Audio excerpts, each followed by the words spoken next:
Good morning. Good morning, Lloyd. How are you? Hey Gareth, I'm well, thanks. How are you? Yeah, not too bad. Thank you. We're just awaiting a few more people to sign in and watch the participant number go up. Good stuff. No problem. How's your week been with the hectic Black Friday, Cyber Monday stuff? I've been non-stop shopping. But I always do my shopping. I never go to the shops. So. Yeah. And work-wise? Yes, that's all online. Everything's online now. So we'll wait another, I think, 30 seconds or so just to make sure everybody's signed in and up to date. Cool. And then we'll so the basic three themes of now and next are usually intros, and then the now and the next. So I think for everybody watching, the questions that we'll be focusing around to start with, obviously Lloyd and his role within Google as an agency partner, and what premium partner status means. So a couple of points on that as part of his role. Then we'll look at what's happened this year, which is mainly about one thing, and the trends that it has caused. And then look a little bit further ahead at what's coming, things to be cognizant of, a lot of things that Google, I know, are bringing to the table in the not too distant future. So with that in mind, and having ad-libbed that 30 seconds, let's start with Lloyd. Your role at Google, what do you do there? What are the best parts of your job? What are the worst parts? Oof. Put me on the spot there. Well, so I'm an agency development manager. So what that entails is kind of I'll work with a select number of premier partnered agencies. So just for context, in the UK, there's around 7,000 agencies registered with Google. Of that, there's around 250 agencies that have got the premier partner badge, and within that we work directly with Google, about 150 of those. So I work with a subset of those agencies, and what kind of I look to do is to make sure that firstly those agencies get kind of the exclusive access to kind of our events when we're rolling out new technology, new betas that we're kind of gradually rolling out into the ads platform, that those agencies get, first of all, get notified and made aware of how they can help their clients. And secondly, making sure that their teams are kind of upskilled to use Google to get the most value for every pound spent in the platform, essentially, to make sure that clients are happy, that they're obviously getting a good return on investment from their ad spend, which in turn will enable them to continue to invest in Google Ads. Fantastic. And so as part of that role, obviously there'll be some client contact from time to time. What do you sort of, how do you frame the value of working with a premier agency when you deal direct with the clients? Because presumably they ask quite a lot. Yeah, so I think definitely. Well, first of all, it's not just me. You'll be happy to hear it. I'm not kind of flying solo in this. So basically, I work with a team of account strategists as well, who are very much so kind of aligned with the agency on their kind of top and mid-tier clients. So every agency that works with us at Google will get access to an additional kind of essentially like an additional arm to their business that they can leverage, that's kind of on the inside at Google. So they can kind of brainstorm strategy on accounts. They can kind of discuss new innovations that we're launching that they might want to add as a layer to their marketing strategy. They can also kind of figure out what's not working as well. Things like, if you've got a particular campaign that's not hitting return on ad spend goals, or even things down to kind of troubleshooting policy issues, that kind of thing, that it's always nice to kind of have that access to Google when you need it. But as an aside from that as well, we do kind of more kind of longer term strategy sessions with agencies, kind of looking into hopefully some things that we'll discuss today in terms of where the market's going, what things to be aware of and cognizant of as we move. As you know, kind of the last year has probably advanced digital about 5 years in terms of how users and advertisers interact online. So hopefully we can touch on some of that today, but that's all part of the job and all really interesting stuff to get your teeth stuck into. Brilliant. And just presumably the main value, as you see it, for the client of a premium partner is the access, the early access to those betas and the access to your guys, their knowledge and their data. Yeah, essentially, yeah, and I think as well, you know, it's as Google, like obviously you get the access to the Googler, but obviously we have a lot of internal data that we can leverage in terms of kind of what's going on in your market, how are you doing compared to your competitors, you know, what's the bright line that you should be aiming for in terms of market share, and those kinds of insights that you probably would be shooting blind if you didn't have that access to the Google data. So as well as the personnel, which I hope you find helpful, there's also access to that kind of really insightful stuff that we can pull for you and your clients. That's brilliant. And yeah, so on that note, looking at what's happened this year, obviously the main theme has been the impact of COVID on everything, from me sitting in this room and you sitting in Leeds, and both of us being stuck in tier 3 when everyone else seems to be in tier 2, to you know, the impact it's had on the travel industry, search trends. I mean, we won't be the only ones, the only agencies that sort of probably view post-sale data more than they view the cost per click data, but you know, the impact of the two is interconnected, I assume. So, you know, what has your view on the Google side been of the impact of COVID on search across multiple verticals, and what sort of, not just what verticals have been impacted, but what other trends have emerged from it? Well, I think kind of what the pandemic has done is really kind of accelerated shifts that were probably already underway in some scale, particularly in things like omnichannel and e-commerce. I mean, we're now in the deepest recession ever on record in the UK. Sorry to bring the tone down, but you know, we're seeing huge wins in sectors such as e-commerce. Which kind of peaked at a 33% share this year, which is the highest ever. So obviously there are certain kind of pockets of optimism to be had, even though it's been really tough for a lot of businesses. I think that also the digital world is kind of something that has been a lifeline for a lot of businesses that things could have been a lot worse if they didn't have access to online channels. You know, we saw that during the pandemic and lockdown, 75% of customers tried new stores or brands. So there's been a lot of challenger brands within every industry that have kind of found a place, which has been a big positive. Obviously, user behaviour's changed, and there are some sectors that have been really badly affected, you know, such as the travel industry, and we continue to kind of work with those key advertisers to try and find how they can, you know, they can pivot their business and maybe look at more kind of localized offers where possible, but there's no hiding from the fact that it has been really, really tough for some businesses. But I think it's important we also kind of keep an eye on the role that digital has played to kind of help a lot of businesses keep their head above water. Yeah, and I think, yeah, obviously a few of us have worked in the industry a long time, and you're talking a lot about retail there and the opportunities the internet has brought, and consumer behavior that has been pushed 5 years ahead. Is there anything supplemental to that? Obviously, the high street is something that is still very much suffering, regardless of whether you can pivot and sell your wares online. Where do you see the high street going next? Obviously, bearing in mind yesterday's news about Arcadia and Debenhams. It was a rough day for them yesterday. Yeah, it was. Yeah, and I think it's as you say, it's a really tough time for the high street, and I think those brands that already had kind of a digital strategy, even though they might not have been kind of an online first company, those that have been able to pivot have been the most successful. But I think there will always be like a place for the high street, and I think it will bounce back. And I think we've recognized that at Google with the way that, you know, we kind of look to innovations such as like store visits, and offline conversion tracking, where, you know, the ability for you to be able to kind of find out who's been looking for your store online, using things like local inventory ads to see what's available in store, to then go into store to purchase. And I think, I mean, even just thinking personally, I mean, I'm doing my Christmas shopping online at the moment.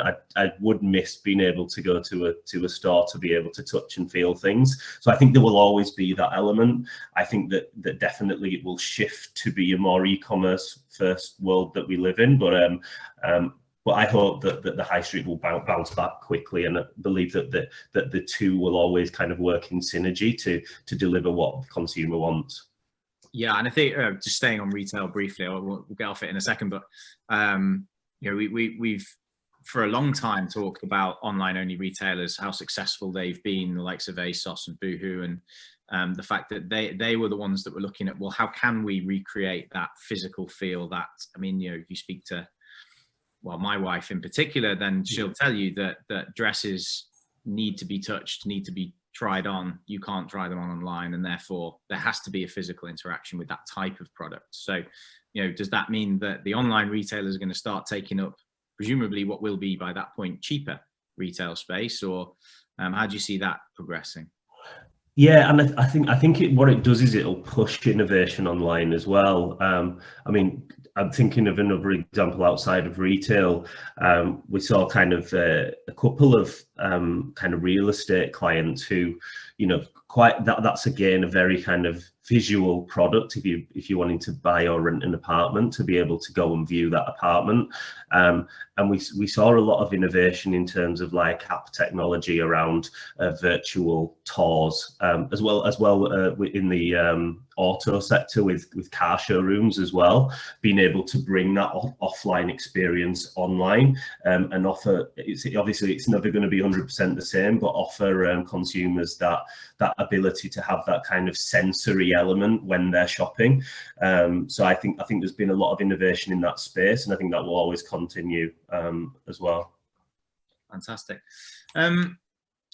Were there any point, this is obviously, as you mentioned, the largest recession pretty much on record. Is there any sort of data points from the last large recession, the financial recession in 2008, that Google are particularly looking at and saying, these are learnings we can take moving forward? Yeah, well, actually, we had looked at this before COVID with kind of one eye on Brexit, because obviously the impact of Brexit was always going to have some short or long-term knock-on effect on the economy. So we did kind of take a look at what happened back in 2008 and kind of what that meant in our world in digital. And there was a study that was done by Market Leader of kind of 1,000 firms during the last downturn, and what they found was that for those who kind of did increase their marketing spend during a downturn, they saw an 8% increase in profitability, and a 4.3% increase in profitability during the recovery period as well. They also found that for marketers who decreased profits, they saw like a 0.8% drop when they cut their marketing spend over the longer term period. So I think that I mean, it might sound quite glib for me to say, you know, you continue investing and you will get more profit. But the data point shows that by completely pulling your marketing spend, you are really kind of giving up a lot of share to competitors, and you will kind of struggle in the longer term. I mean, I think there is definitely pivots to be had, you know, like clients will always look for greater efficiency, I think, during these periods. And I think that's where agencies can bring a really important role to that, by just the scale of the clients that agencies work with and the experience that they've seen in similar verticals, that they can, you know, they know what marketing activity is going to drive the greatest efficiency, and when you need to reduce budgets, where you can afford to cut budgets without seeing that longer term impact. Yeah. I think 2008, obviously, you know, if you look at any of the stats from the digital industry, 2008 didn't really affect the industry that much. There was still double-digit growth in digital investment, etc. As you mentioned, you know, digital generally is seen as the more efficient end of the advertising scale. Have you seen that continue this time round, or is digital now a mature enough industry that actually it does affect the likes of Google? Yeah, so I mean, like looking at our kind of published sales figures, we did see that there was growth the last quarter in Google ad spend after a slight drop in Q2. So, but it's very vertical specific. I think, you know, for like some of those industries that we mentioned, like the hospitality sector and travel, obviously there is significant decrease in investment there, which is understandable, and they're probably focusing more on innovating research and development, that kind of thing, which you would expect to bring a greater yield on investment. But for other industries that have had to pivot, I think what Google Ads offers, and you know, other digital marketing platforms, is the flexibility that other platforms can offer. So the ability to be able to decide your budget on a daily basis, to be able to choose how much you want to pay for someone to come to your site. I know it's pretty basic stuff, but I think it's fundamental to the success of digital marketing, the fact that you can be so flexible, and whether you're a small business, whether you're a challenger brand or whether you're an established brand, there is a place for you to kind of make a decent return through Google Ads and the wider digital space. Nice. We're moving forward a little bit. We're looking, obviously, this morning there's now a vaccine. We're all safe. As of Monday, this is over, and we can move forward, which is fantastic and worthy of a celebration at the weekend. What does 2021 look like for clients, do you think? What are the key things that they want to be looking at now, today? So I think there's a couple of things that we probably need to have a lens on kind of going forward. And I think certainly one of those is going to be how some of these kind of temporary trends will remain kind of in place and longer term.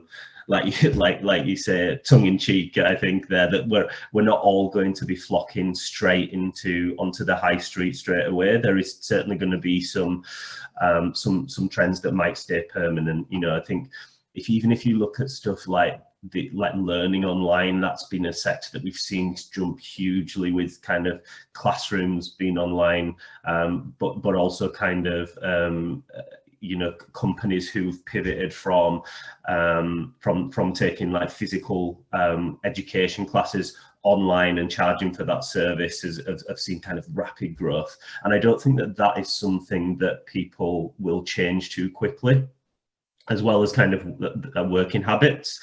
I mean, I don't know kind of what you guys are thinking going into the long term, but I know at Google we're really rethinking how people need to be in the office. There are obviously certain benefits from people being in a shared space and the ability to be able to bounce ideas around, but is that going to be a 5-day working week as it was previously? Probably not. And that does have a knock-on effect on other industries as well. But I think from the digital space, there are probably a few things that people need to think about around kind of how they start to collect first-party data. Is going to be a really key thing for us in 2021, moving away from third-party cookies to a more user-first ecosystem where users have got choice and transparency and control. I think that's definitely something that marketers probably need to start looking at, that's kind of outside of the COVID realm. And do you, obviously we'll talk about some of the specifics of what Google are doing in that area in a second. Have you had a little bit of pushback in terms of what that means for how much more opaque advertising therefore is for the advertiser? So obviously the more the user owns their data and has protection, the less insight and accuracy, arguably, that the advertiser has. Have you had much pushback on that, or conversations around that? I think pushback may be the wrong word, because it's something that's might be happening and there's not a lot we can do about it. You know what I mean? It's kind of it's one of those things where you kind of have to move with it. I think in the wide, just to kind of take a step back, I think if you look at the advertising landscape, it's always been kind of three parties that have always had to be happy, like the user, the publisher, they want to make money from their content, and then the advertiser will always want, really strong signals to be able to market efficiently and effectively, whilst also being able to track what's going on within their spend. And I think at the moment, probably one out of those three parties isn't particularly happy, which is the user. And we see that through the rise of ad blockers, through the rise of in private browsing and that kind of thing.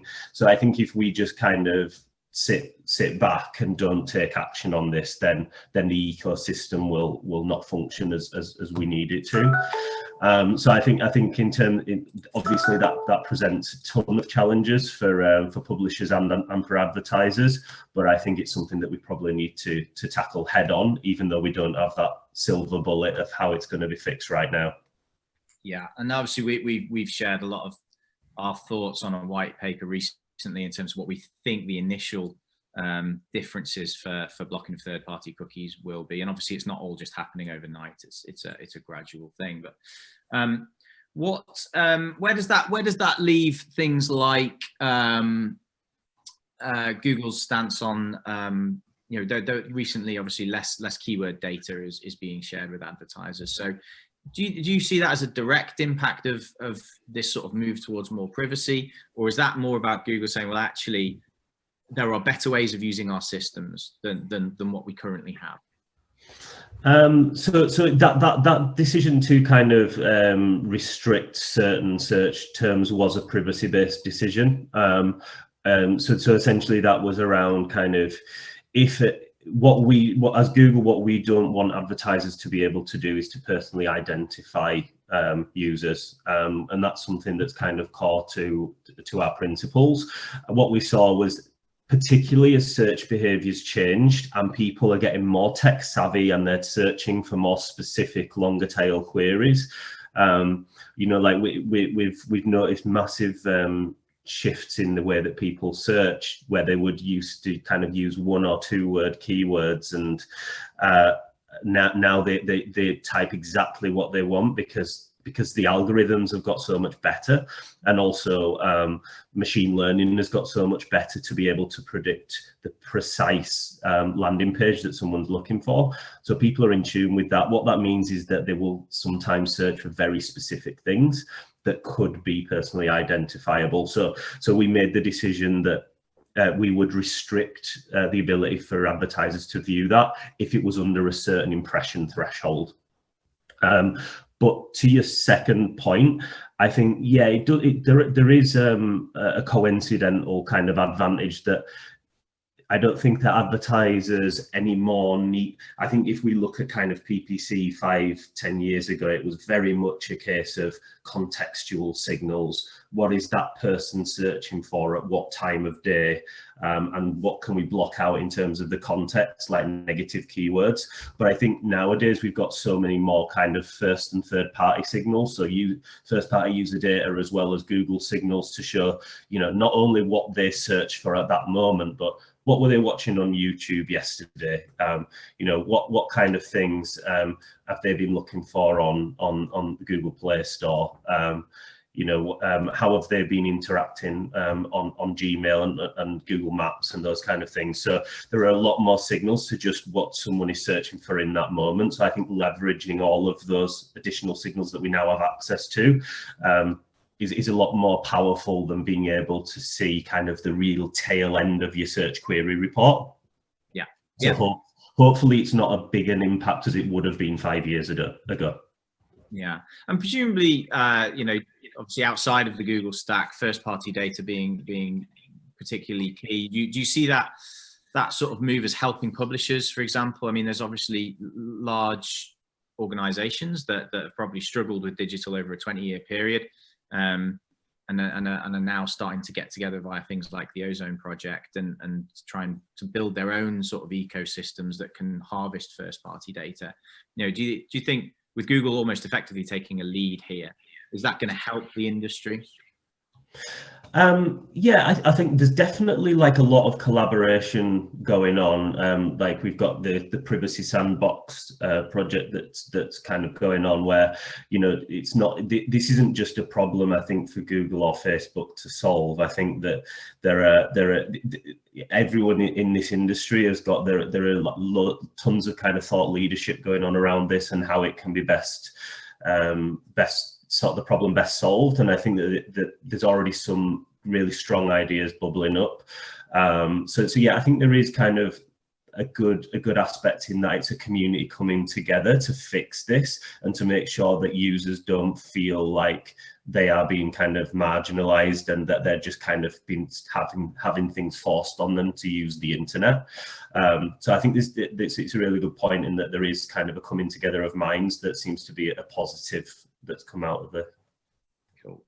And I think obviously there'll be people watching that are probably after more specific tips and tricks. So we'll just come on to some specifics in a second. Just incidentally, if anybody wants to ask a question, please do on the Q&A areas here.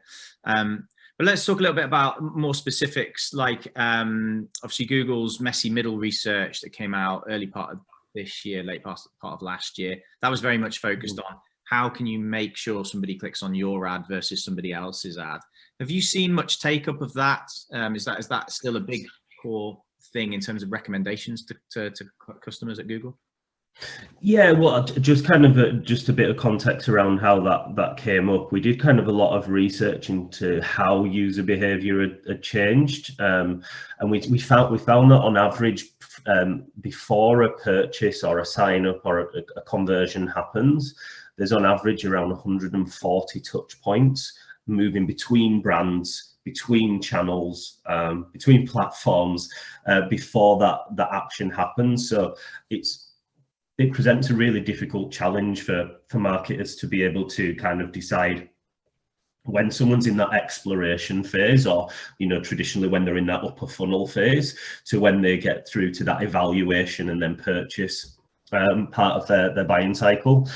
So we kind of did some research around what we referred to as the messy middle, where the part in between someone being in exploration to moving down the funnel into purchase.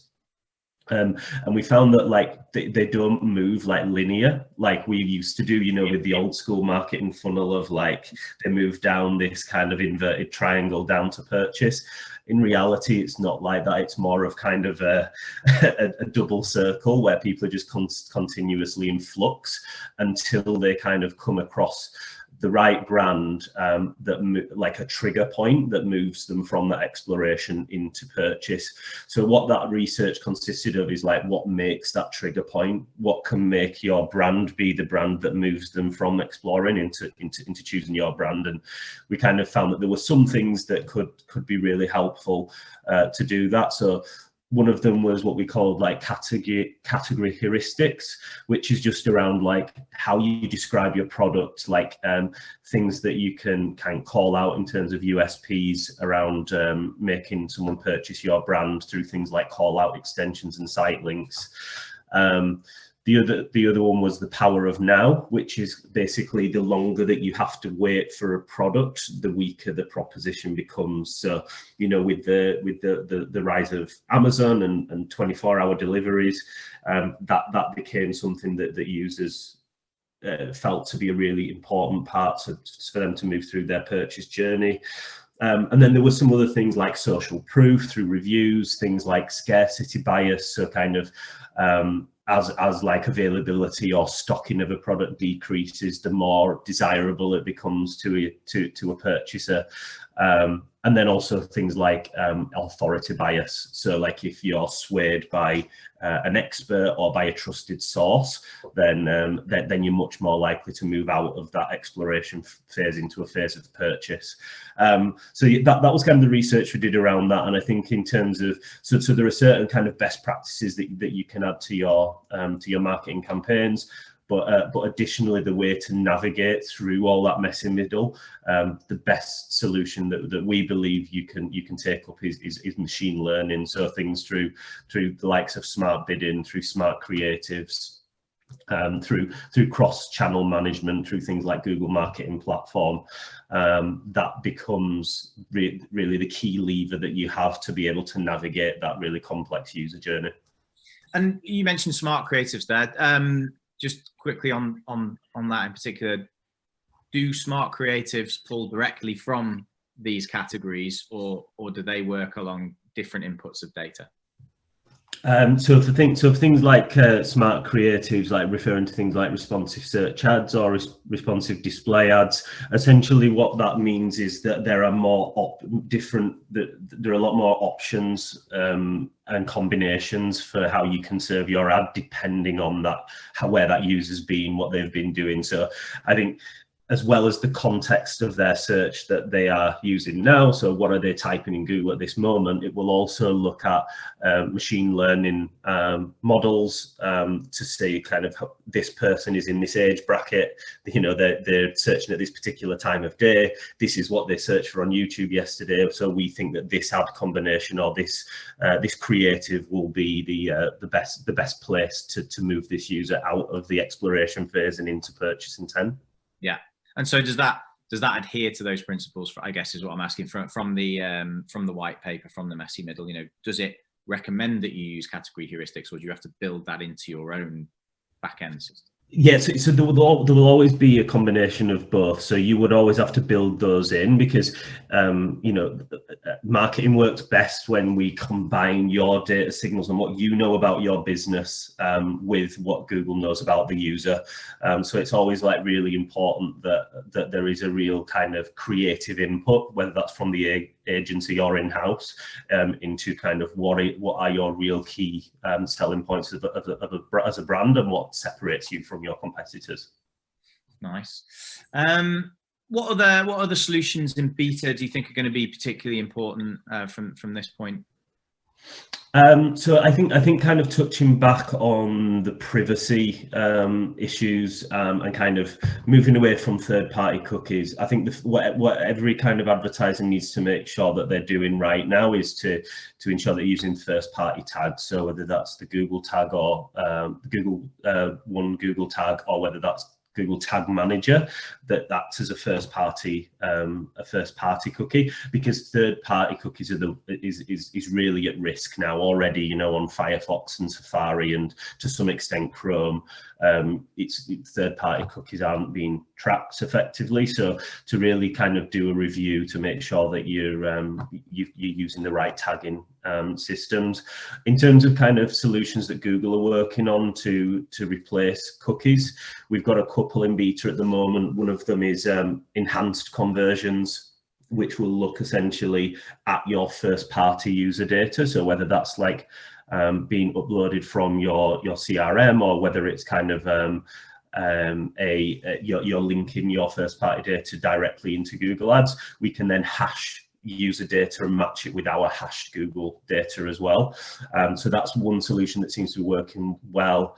The other one is consent mode, which, not to get too much into it, probably because I tripped myself up, but consent mode will work on basically modeling. So for users who've opted into cookies, we will then look at the percentage of users who opted out, and then model your conversions based on that, so that you're getting a full picture of your marketing activity.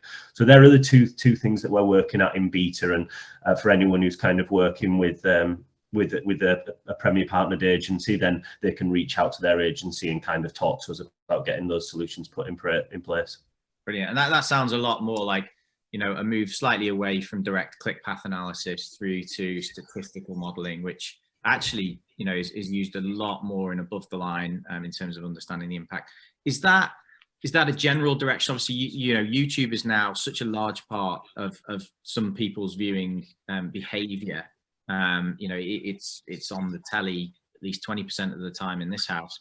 So is that a general direction Google is trying to take? Obviously, we've talked for years with Google about top of the funnel versus bottom of the funnel, and obviously with the messy middle, we're kind of saying it's not as simple as that, but to a large degree it still is. There is still a large awareness piece that drives interactions. Is that direction Google are taking generally to push more awareness, to use YouTube more heavily, and then to pull that through the system?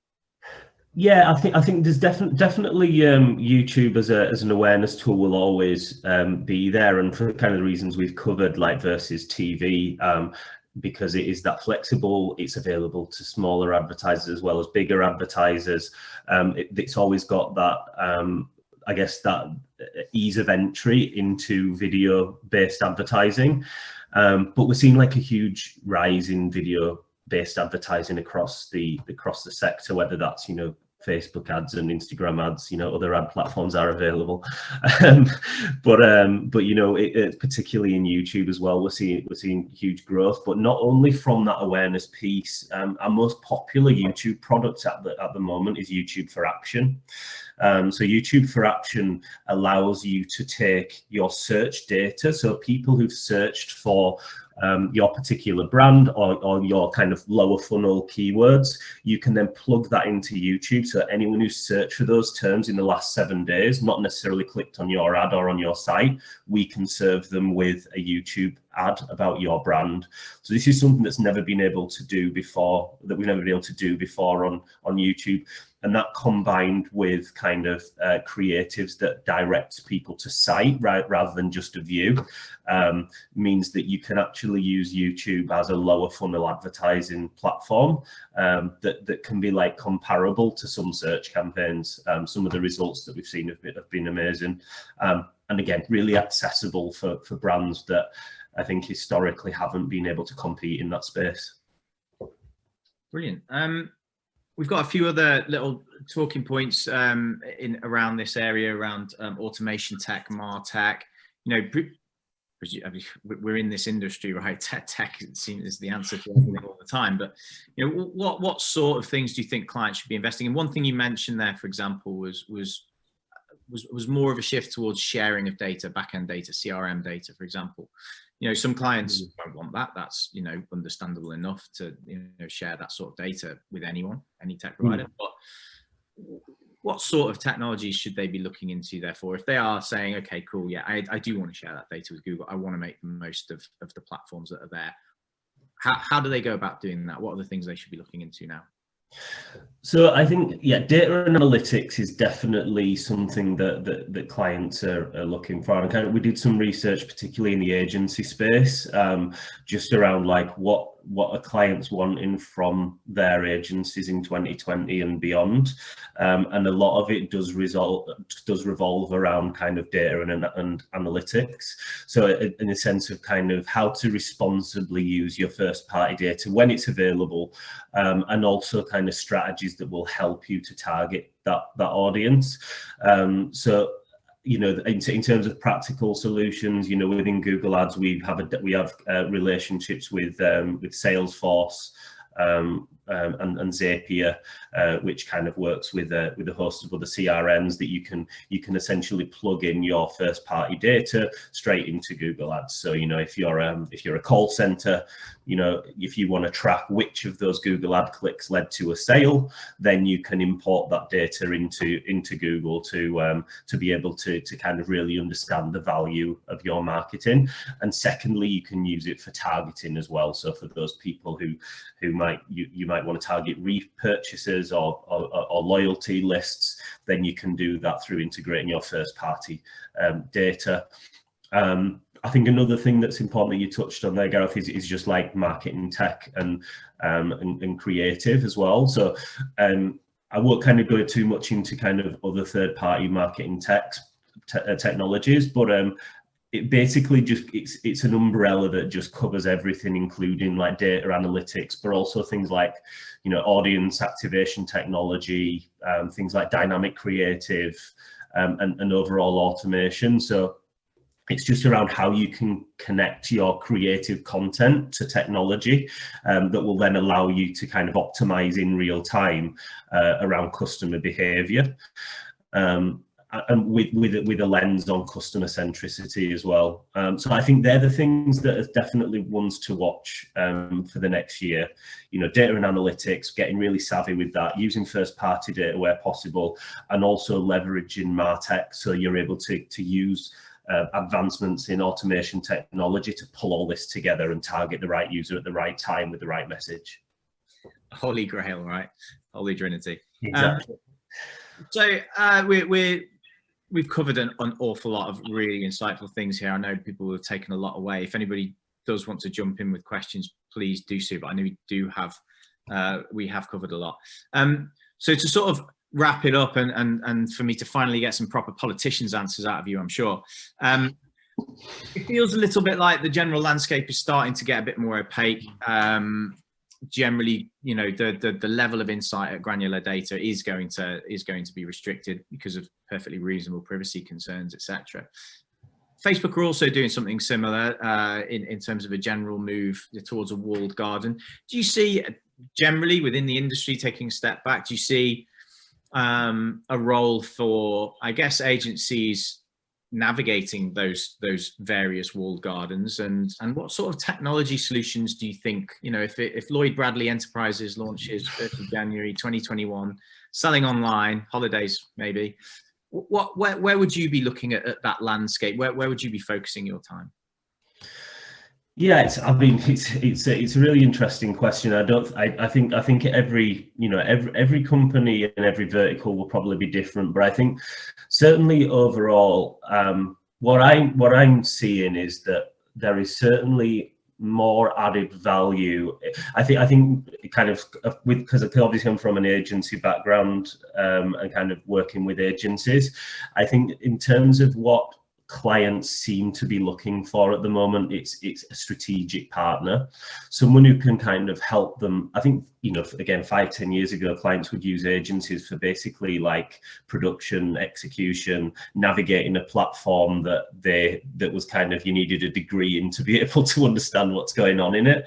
I think both tech companies have simplified that process so that, you know, the production and kind of just going in and executing a campaign is probably becoming less valuable to clients, to the expertise and strategy that they can use to partner up. And I think like I read somewhere around like the newest job in marketing, the most common newest job is like a chief growth officer as opposed to a chief marketing officer. And I think that just kind of subtly shows you the shift in what brands are looking for. They're looking for someone who can help them navigate all this space, this messy middle, and help them to achieve growth.